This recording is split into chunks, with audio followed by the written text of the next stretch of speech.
Namaste.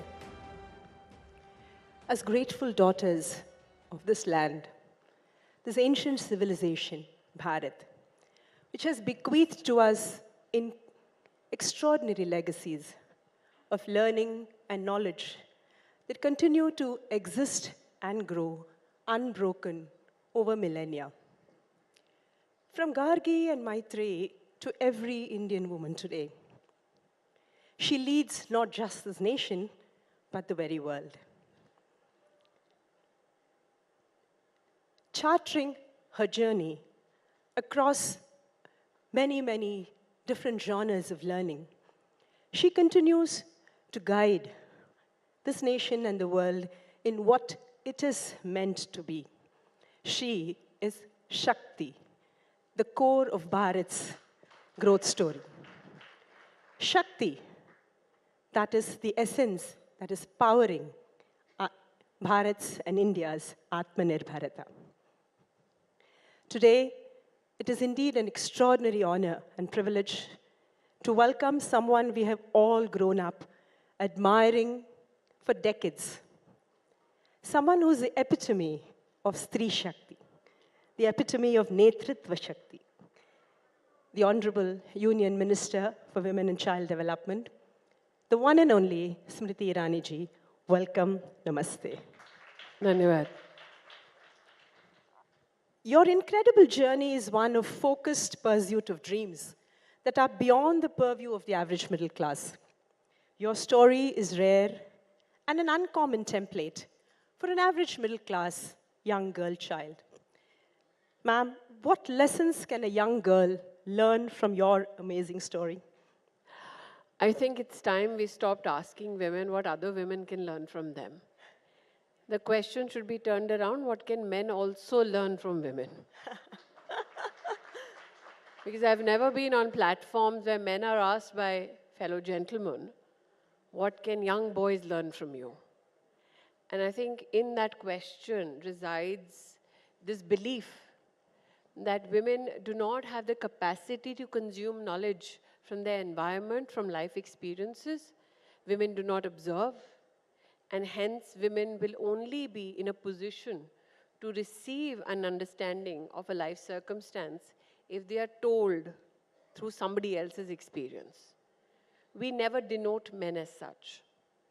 And if men and women have to learn something, I don't think I'm at a precipice of time where I am so benevolent and so experienced that men or women need to learn from me. I would differ that mine is a story which is rare.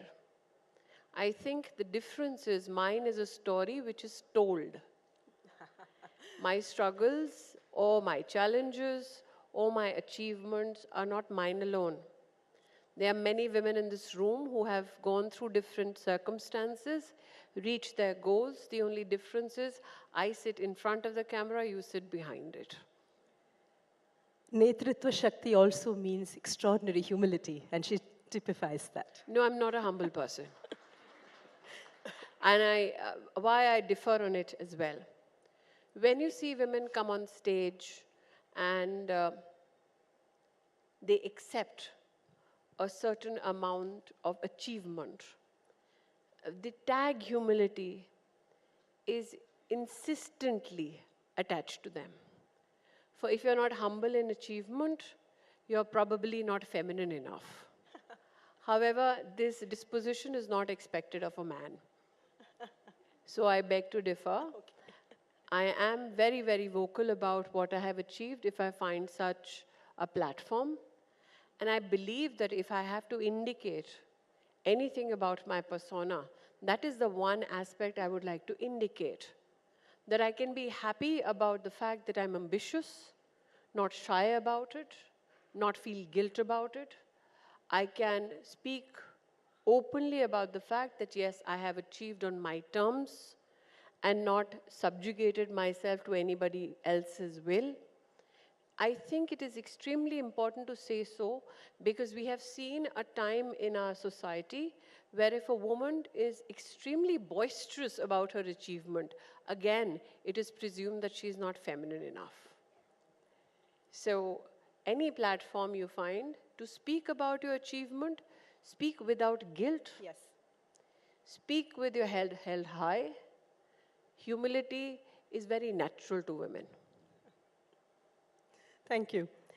Pursue your calling, chase your passions is something that's thrown at all of us from childhood, from across fora. Yet, we as artists know that that path is littered with many a challenge. How did you crest these challenges in your rise to the top as one of the most highly successful and respected artists? And would you define these challenges as struggles or challenges? I don't think that we give a complete lesson in life. Especially, I belong to an economically challenged family as a young child. When you teach a child who comes from a poor family or a lower middle class family, pursue your dreams with vigor, with a sense of passion, I think there has to be a very big footnote with it. Pursue it, but remember there'll be a price. Because when you pursue things on your own terms, there will be many that you will upset because you refuse to be crushed. There will be many who will be upset because you've received a knowledge system and possibly surpassed those who taught you. There will be many who believed that in your journey, you will never transform.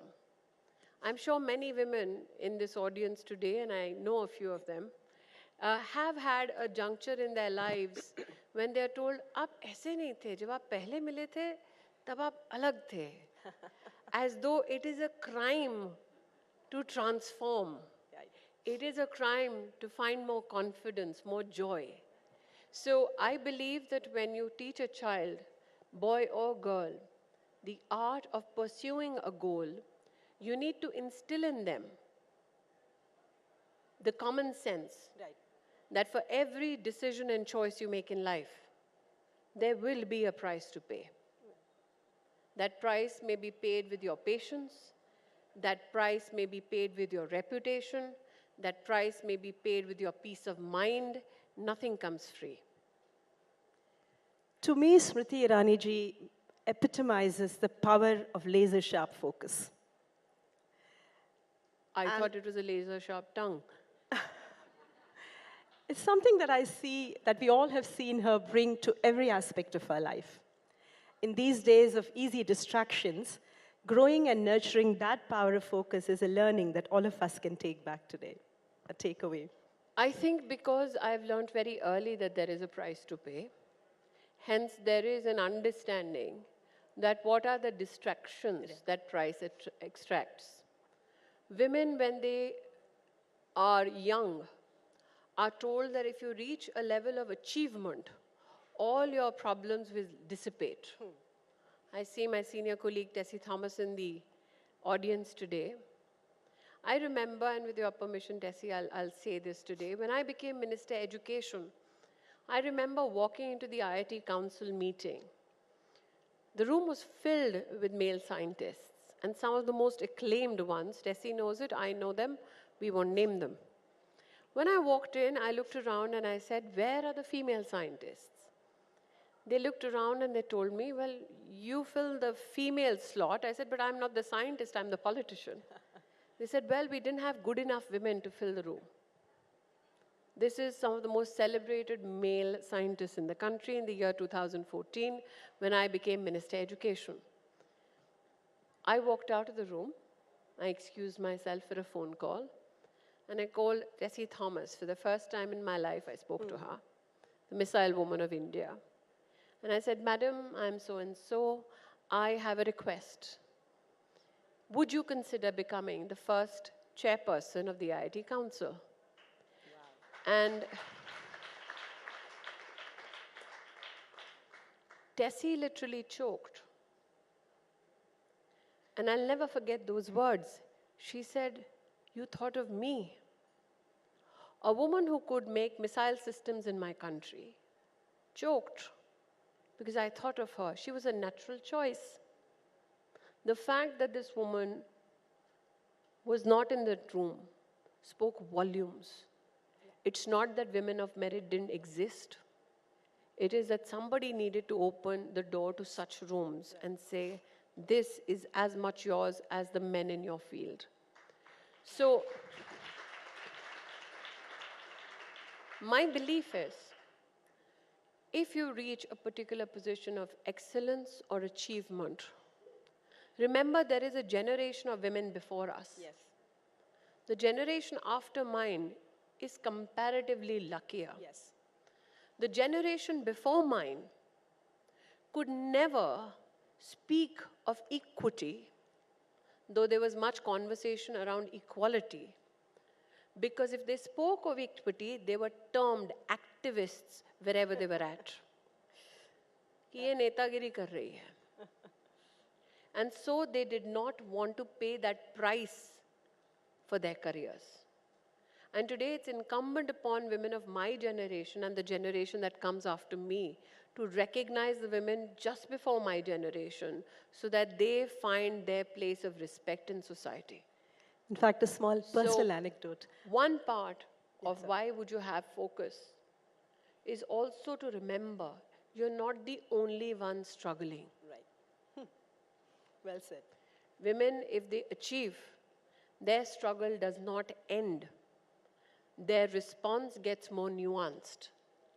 We will have the privilege of having the Honorable President of India on this platform today.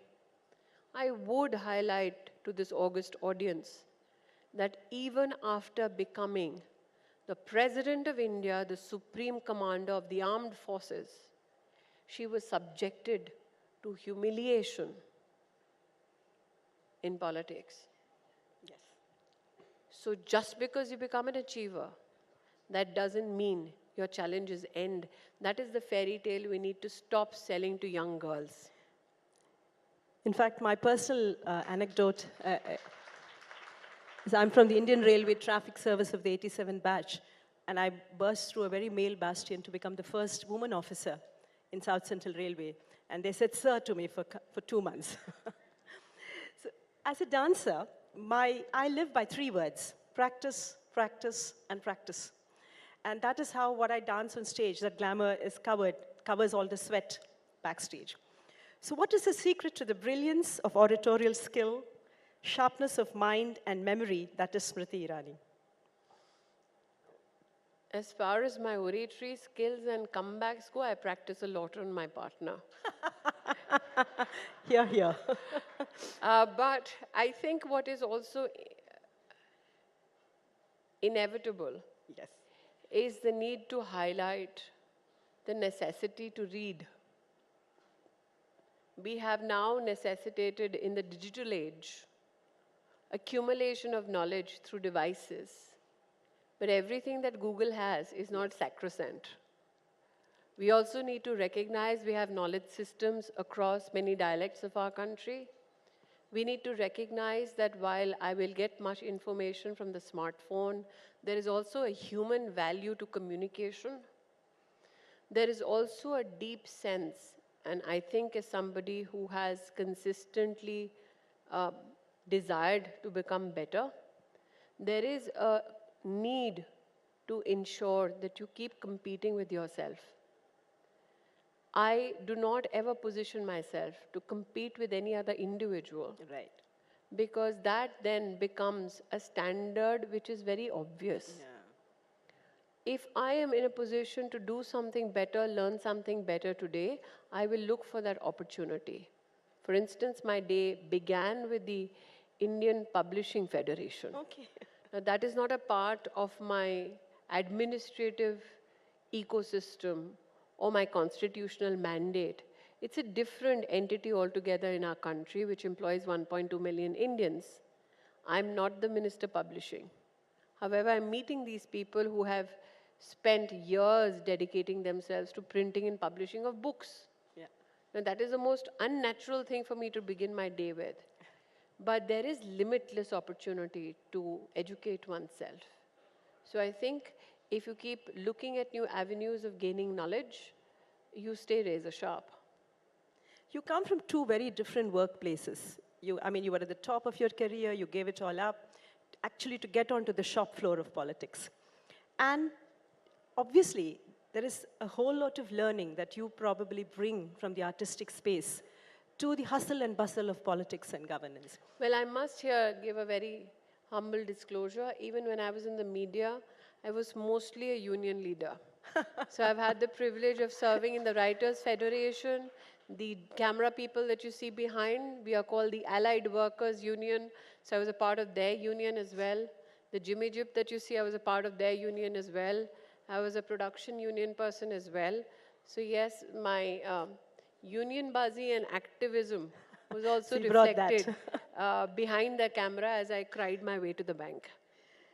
As women in leadership, and literally you at the top of that center and owning that space, it's often that eyes and knives are pointed at us. I'm sure we all know how you deal with it in an extraordinary way.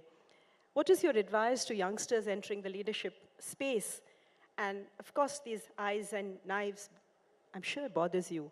And I'm sure you have a huge Nothing family. bothers me. It doesn't. You can't be in the public space Yes. and hope to be protected. You are to be morally, ethically lynched.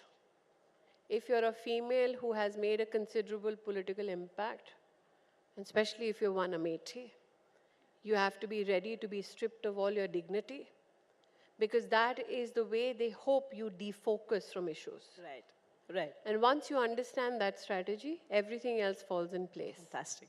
So I believe that if somebody wants to come into the public space, there are two issues you need to consider before you come in. Don't come in because you have no other career option. Right. India deserves better. Yes. People deserve better. Absolutely. Value why you are coming into politics. Second, which part of politics do you want to be a part of? I began with political activism. I began with social activism. I was the WHO USAID ambassador to India. And as I worked in the field of health across the country, I was just 24 then, I realized, till such time I don't become a policy maker, not much will change. Hence, I switched to electoral politics. So one, you need to decide how, where would you like to contribute. Two, you need to decide how long would you like to contribute. Prime Minister Modi has emphasized on the need for women-led development. This is a little long question, multiple questions actually. A little elaboration on that if you can, if you may. And any resistance to this idea from the other half of the population? No. I'm very grateful, one, that the very phrase women-led development is a tectonic shift, Yes. not only in narrative, but also perception. Women in our country were always looked upon as beneficiaries, Yes. waiting to be rescued. Someone or the other in politics would talk about how हमको औरतों के लिए ये करना है. For the first time in Indian politics, we have now a prime minister who says, देश के लिए अगर कुछ करना है, तो औरतों का सहारा ज़रूरी है. बिल्कुल. And women-led development quantifies the monetary impact women have in our country. Yes. For instance, 110 million toilets built. The government, which was Congress-led in the year 2005-06, if you look at the National Family Health Survey 3, they knew in 2005-06 that women are getting raped when they go out to defecate in the open. They knew that only 38% of households in our country have toilets.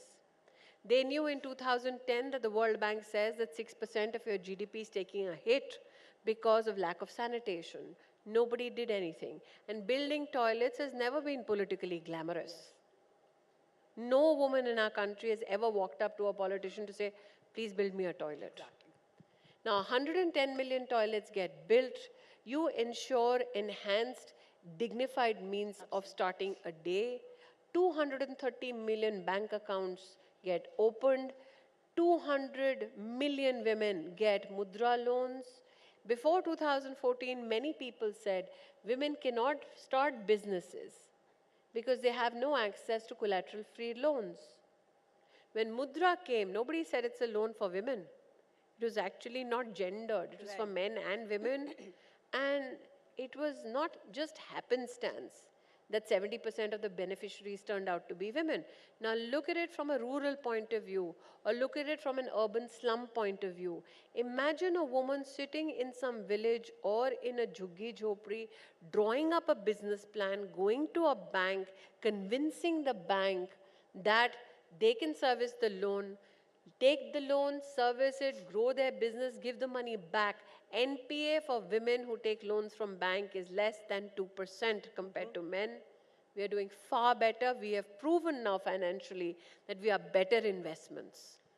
So I think when you talk about women-led development, that is exactly where the Prime Minister has taken the governance agenda to. With that if you cushions want and to fallback. financially be strengthened as a society, then it is imperative that women be equal partners. So it's obviously there's a lot of cushions and fallback already Women have woven not into had, the system. I would not term it as cushions. Necessities. That makes light of our achievement. Yes. Nothing is a cushion. We didn't have access. We have now equal access, and we are doing better than men. That is how one should position it. Yes. No woman is getting a cushion. So how does, when you're talking of women-led development, when I meant cushion, I mean, what is the fallback that she would need to be supported with, considering that the multiple roles that she will be continued to expected to play, and the policies and practices and social messaging that will be required to facilitate this transition and I empathy think it's and about support? creating access to opportunity. For instance, I cannot imagine why young girls were not allowed to study in Sainik schools. Now we have young girls studying in Sainik schools.